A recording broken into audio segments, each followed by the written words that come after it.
Welcome back to Good Day Saturday. An about-face by the city of Chicago just hours after revealing plans to sue the estate of a teenager killed by Chicago police.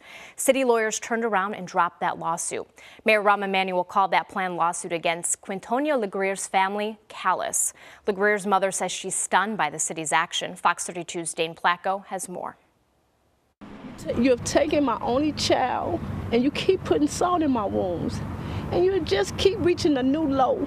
The mother of Quintonio Legrier, a 19-year-old college student, shot and killed the day.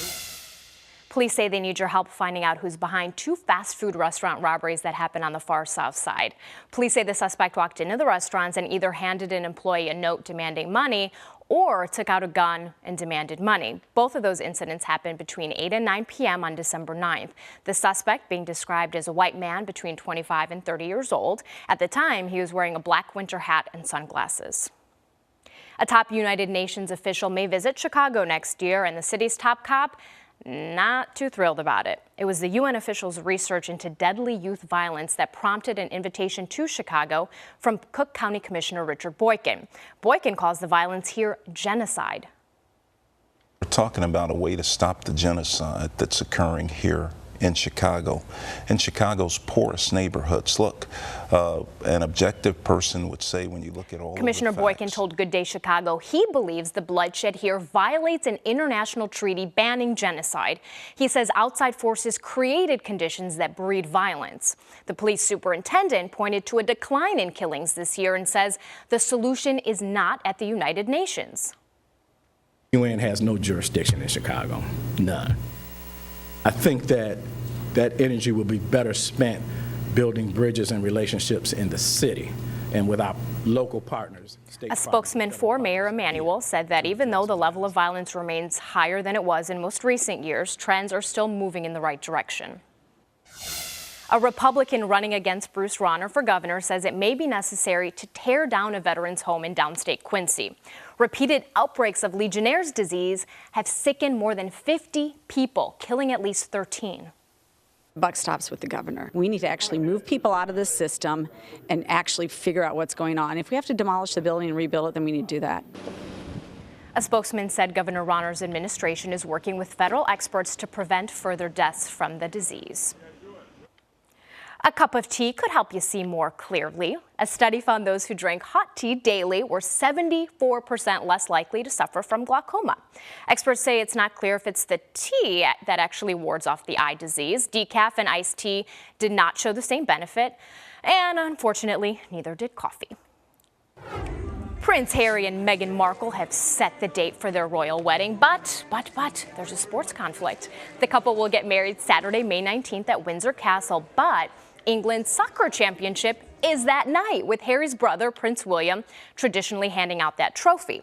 The royal family insists the two events will not overlap. Phew, I know you were worried. If you want a golf lesson from a real pro, you better be ready to pony up that cash. Someone recently spent $210,000 for a private golfing lesson with Tiger Woods. Now, according to Golf Digest, the person decided to pay the hefty price at a fundraiser, there you go, for the Hurricane Harvey Relief Pro-Am. Woods helped the cause rake in some big old bucks. So, a lot of you use Amazon's Alexa as a personal assistant, right? But the family of one Fox reporter got an R-rated response from Alexa while playing a game of Battleship. Take a listen.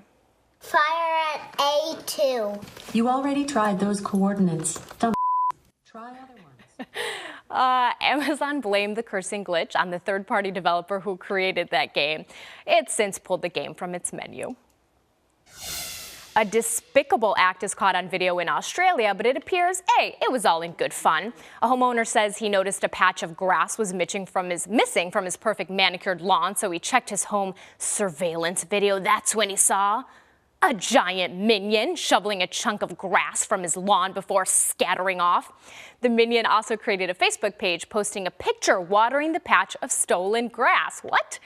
The homeowner thinks it could be a friend of his playing a prank. As of now, the minion still at large. Okay, this story is so cute. A young girl's first wrestling match turned into a tag team match when her baby bro joined in on the action. So here's what happened. Ruby Lewis was locked with her opponent on the mat, and her 2-year-old brother apparently thought it looked like his big sister was being hurt. So he ran out into the mat and tried to throw the other wrestler off Ruby. On their mom's Facebook video, you can hear one spectator saying, "That's the best thing I've ever seen. Meanwhile, my sister would probably leave me on the mat." A Festive flight creates a Christmas tree in the sky. Check it out. A pilot created the tree in the skies over Germany and Denmark while he was doing a test flight of an Airbus 380. The tree, complete with ornaments, took just over 5 hours to make. Coming up, how young is too young for kids to be on social media? Facebook rolling something out that has some parents a little concerned. And a Fox 32 helps a Chicago couple whose new kitchen floor ended up being a big old problem. Stay with us.